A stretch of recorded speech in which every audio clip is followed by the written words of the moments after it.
The 7-round mock draft you're about to see is a little bit different. It's for the Dallas Cowboys. We've posted those before here on our NFL Draft channel. It was actually a fan-led mock draft, part of our live show. The audience got to make the picks. Stay tuned for that, and if you haven't already, please make sure you are subscribed for even more NFL Draft videos here on NFL Draft by Chat Sports.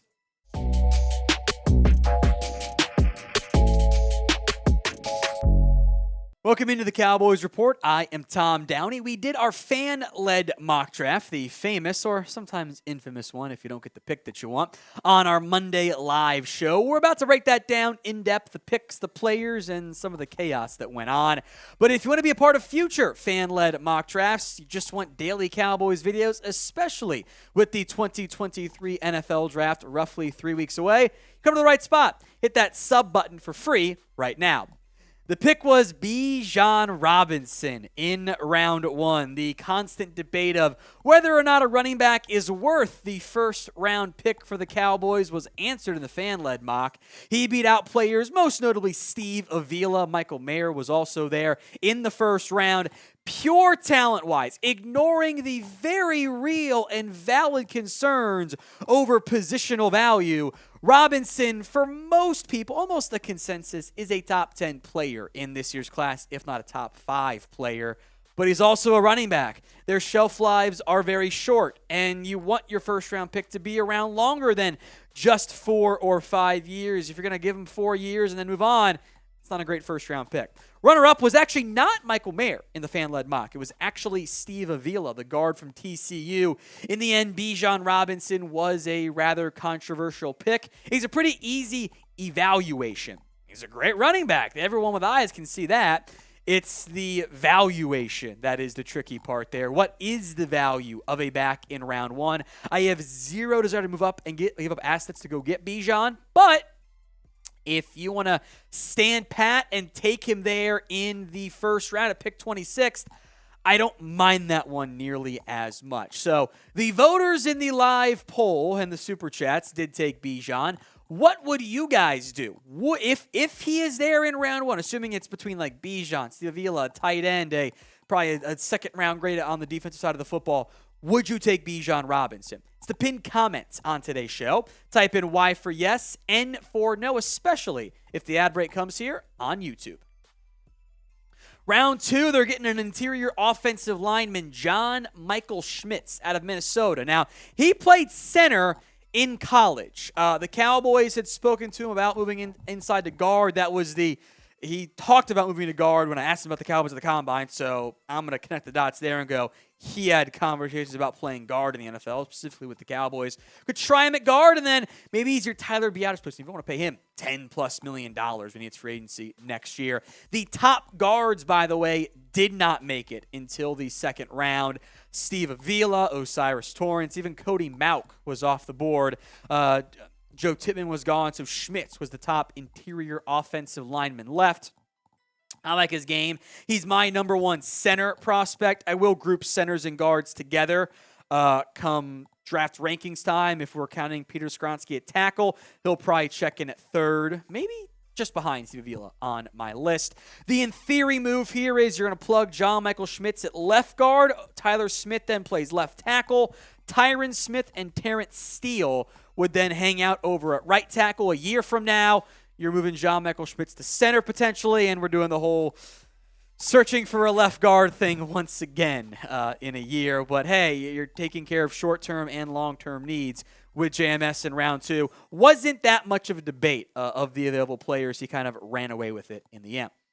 Now, if you're tired of struggling with bad habits, cold turkey might be great for sandwiches, but there's a better way to break free from those pesky habits, and it doesn't involve weird mind voodoo or other bizarre tactics. Introducing our sponsor, Fume, an innovative award-nominated device that helps you kick bad habits to the curb by focusing on the good parts. Scan the QR code currently on screen if you want to learn more, but Fume is all about embracing the natural. It's not electronic, and instead of vapor, Fume uses flavored air. Best of all, it's free of harmful chemicals and packed with delicious, all-natural flavors. The adjustable airflow dial and movable parts and magnets make it perfect for fidgeting, which can help alleviate stress and anxiety while you break your habit. I wasn't expecting wasn't sure what to expect, frankly, at first from Fume, but I was pleasantly surprised with the taste, feel, and look of Fume.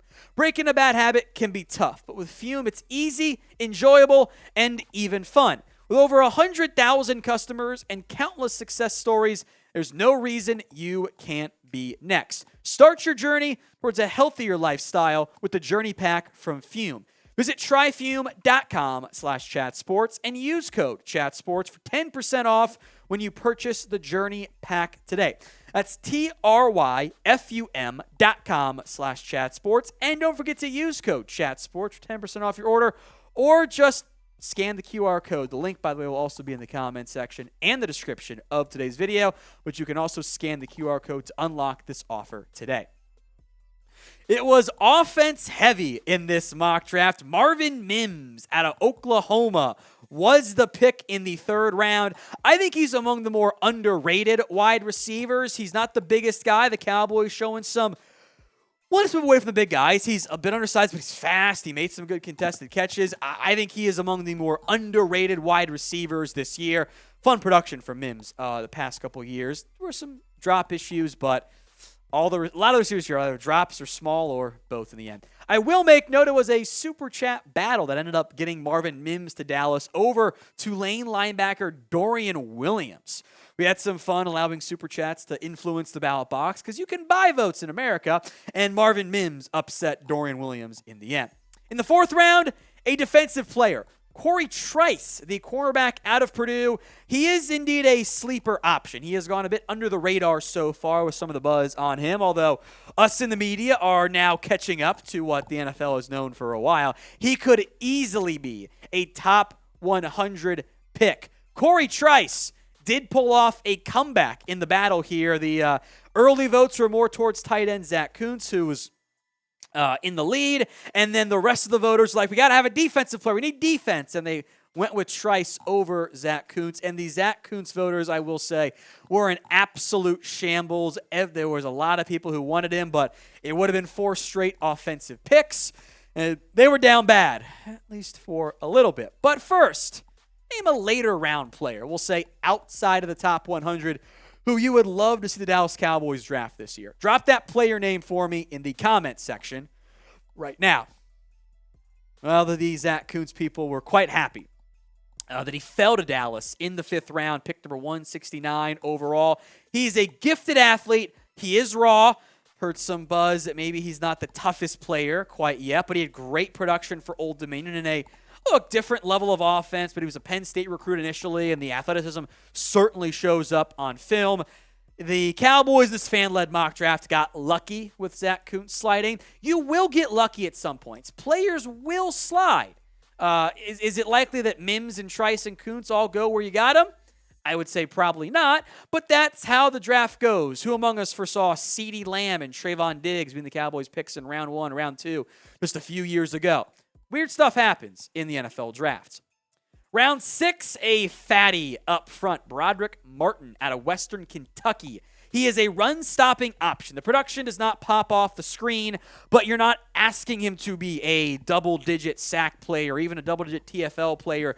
You want him to do what you were hoping John Ridgeway, what Quinton Bohanna were going to do before Ridgeway got cut, which was a mistake by Dallas, and before Bohanna, just hasn't appeared to be the guy we hoped he was going to be. Taking those day 3 picks on 2-down players, run stoppers, I have no complaints about that whatsoever. I will have a higher grade than where Dallas got him in the early part of the 200 selections.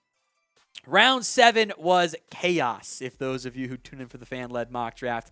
The pick ended up being Jake Moody, a kicker, because people just love drafting kickers on the fan-led mock drafts because I think they just like to troll me sometimes, frankly.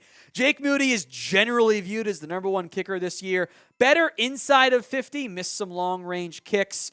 It's also a kicker, and you guys know my thoughts on kicker, but it's the 7th round. You can't have a bad kick. There was a pretty big feud between the kicker and the quarterback who was on the board. Max Duggan was the best available QB, one of the only QBs left on the PFF sim that we ran it on. So things got kind of weird. The kicker ended up beating out the quarterback because kicker in theory would help you more in the short term. So be honest with me. Which one would you rather draft? Let's say it is round 7. You're talking that late day 3 QB or the kicker. QB for quarterback, K for kicker. One more time on the fan-led mock draft, just the results here.